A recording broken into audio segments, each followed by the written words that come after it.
नमस्कार, आप देख रहे हैं डीडी न्यूज। मैं हूं आंचल गुलाटी और मेरे साथ है मेरी सहयोगी दीपाली। तो आगे बढ़ने से पहले रुक करते हैं सांकेतिक समाचार में सबसे पहले सुर्खियों की तरफ।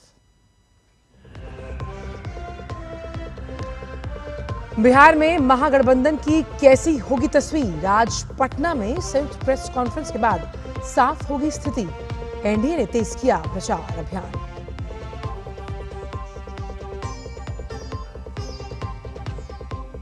दिल्ली में आज गृह मंत्रालय और लद्दाख के संगठनों की बैठक। लद्दाख के क्षेत्रीय मुद्दों पर होगी बातचीत।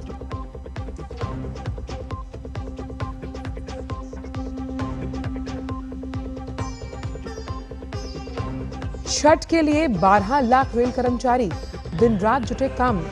7,800 अतिरिक्त ट्रेनों का संचालन। भीड़ पर निगरानी के लिए war room active.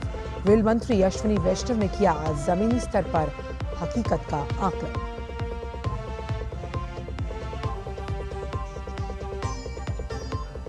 Kerala, Tamil Nadu समेत दक्षिण के कई राज्यों में आज भारी बारिश का अलर्ट। पुडुचेरी और कराईकल में सभी स्कूल कॉलेज बंद।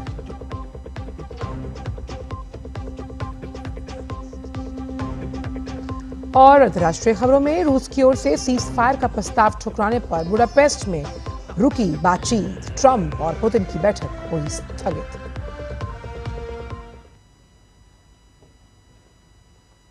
आइए जानते हैं सभी खबरों को विस्तार के साथ और बात करते हैं बिहार की, जहां महागठबंधन की तस्वीर कैसी होगी।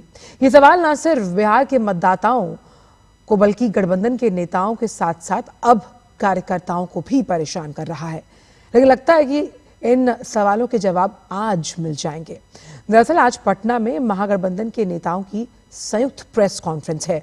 इससे पहले कल कांग्रेस नेता अशोक गहलोत ने कहा था कि कुछ सीटों पर फ्रेंडली फाइट हो सकती है, लेकिन प्रेस कॉन्फ्रेंस के बाद भ्रम दूर होगा और महागठबंधन दमखम से चुनावी मैदान में उतरेगा।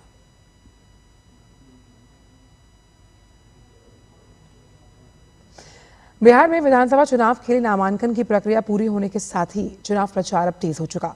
एनडीए ने अपने घटक दलों के साथ सीट बंटवारे को लेकर नामांकन तक में आपसी सहमति और सहयोग की मिसाल पेश करते हुए चुनावी मिशन के साथ वो मैदान में है। मुख्यमंत्री नीतीश कुमार सहित सभी एनडीए नेता प्रचार अभियान के लिए मैदान में उतर चुके हैं।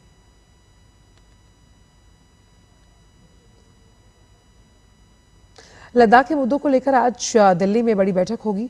ये बैठक गृह मंत्रालय और लद्दाख के संगठनों के बीच होगी। बताया ये जा रहा है कि इस अहम बैठक में लद्दाख के क्षेत्रीय मुद्दों पर बातचीत होगी। बैठक में ले, एपेक्स बॉडी और करगिल डेमोक्रेटिक अलायंस हिस्सा लेने वाले हैं। इसमें दोनों संगठनों के 3 प्रतिनिधि शामिल होंगे। गृह मंत्रालय के साथ बैठक करने के लिए ले, एपेक्स बॉडी और करगिल डेमोक्रेटिक अलायंस के नेता पहले ही दिल्ली पहुंच गए।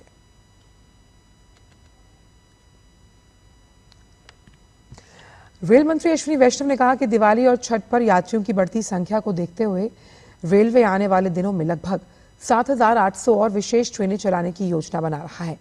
त्योहारों पर आने वाली भीड़ पर नजर रखने के लिए वॉर रूम स्थापित किए गए। रेल मंत्री ने कल नई दिल्ली रेलवे स्टेशन का भी दौरा किया। त्योहारों के दौरान यात्रियों के लिए की गई व्यवस्थाओं का जमीनी स्तर पर आकलन किया।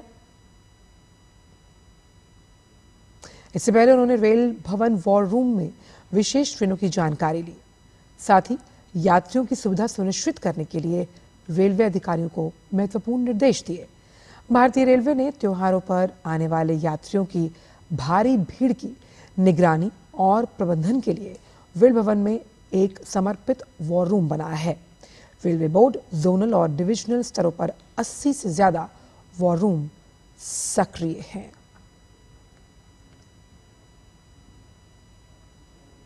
देश भर में आज गोवर्धन पूजा का पर्व हर्षोल्लास के साथ मनाया जा रहा है। इस दिन भगवान श्री कृष्ण द्वारा इंद्रदेव के अहंकार को शांत करने के प्रतीक के रूप में गोवर्धन पर्वत की पूजा की जाती है। श्रद्धालु गाय की सेवा करते हैं। साथ ही गोवर्धन पर्वत का प्रतीकात्मक रूप बनाकर उसकी परिक्रमा की जाती है। मंदिरों में भव्य रूप से पूजा अर्चना होती है। मथुरा और वृंदावन में इसकी विशेष रौनक देखते ही बनती है।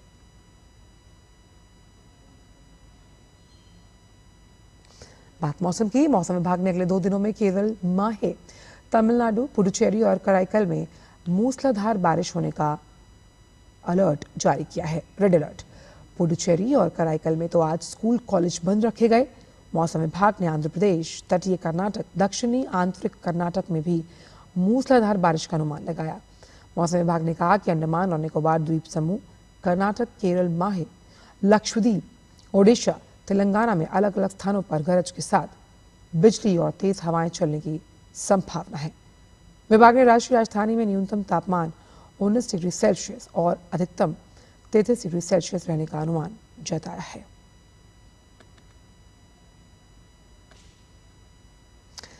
बात करते हैं अंतर्राष्ट्रीय जगत से जुड़ी कुछ खास खबरों की। रूस ने यूक्रेन में तत्काल संघर्ष विराम के प्रस्ताव पर अमल करने से इनकार कर दिया, जिसके बाद अमेरिकी राष्ट्रपति डोनाल्ड ट्रंप और रूसी राष्ट्रपति व्लादिमीर पुतिन के बीच बुडापेस्ट में होने वाली बहुप्रतीक्षित बैठक स्थगित हो गई। यूक्रेन युद्ध समाप्ति को लेकर जारी कूटनीतिक प्रयासों पर इसका बड़ा असर पड़ेगा। व्हाइट हाउस के अनुसार अमेरिकी विदेश मंत्री मार्को रूबियो और रूसी विदेश मंत्री सर्गेई लाव्रोव के बीच बुडापेस्ट में प्रस्तावित बैठक भी टाल दी गई। दरअसल ये घटनाक्रम तब हुआ जब मॉस्को ने डोनबास क्षेत्र पर पूर्ण नियंत्रण की अपनी मांग पर अडिग रहते हुए तत्काल संघर्ष विराम से इनकार किया। इस बीच यूरोपीय नेताओं ने अमेरिका से तत्काल युद्ध विराम की मांग दोहराई। क्रेमलिन ने स्पष्ट किया कि ट्रंप पुतिन बैठक की कोई तारीख तय नहीं हुई और इसके लिए गंभीर तैयारी की जरूरत है। जर्मनी, फ्रांस और ब्रिटेन सहित यूरोपीय देशों ने यूक्रेन के समर्थन में अपने रुख को बरकरार रखा। वहीं पोलैंड ने रूस को चेतावनी दी कि संभावित बैठक के लिए वो उसके वायु क्षेत्र का उल्लंघन ना करे। वहीं ट्रंप ने बुडापेस्ट शिखर बैठक की संभावना पर कहा कि अगर रूस रियायतें नहीं देता तो बैठक का कोई मतलब नहीं है।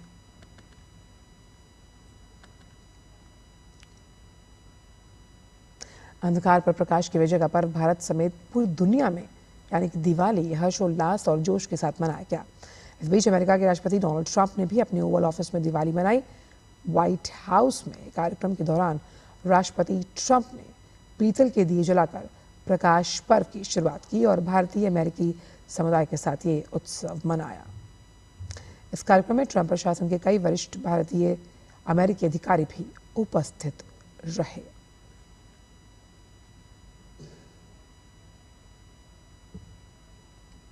और फिलहाल सांकेतिक भाषा के इस विशेष समाचार प्रसारण में बस इतना ही। मुझे और दीपाली को दीजिए इजाजत। नमस्कार।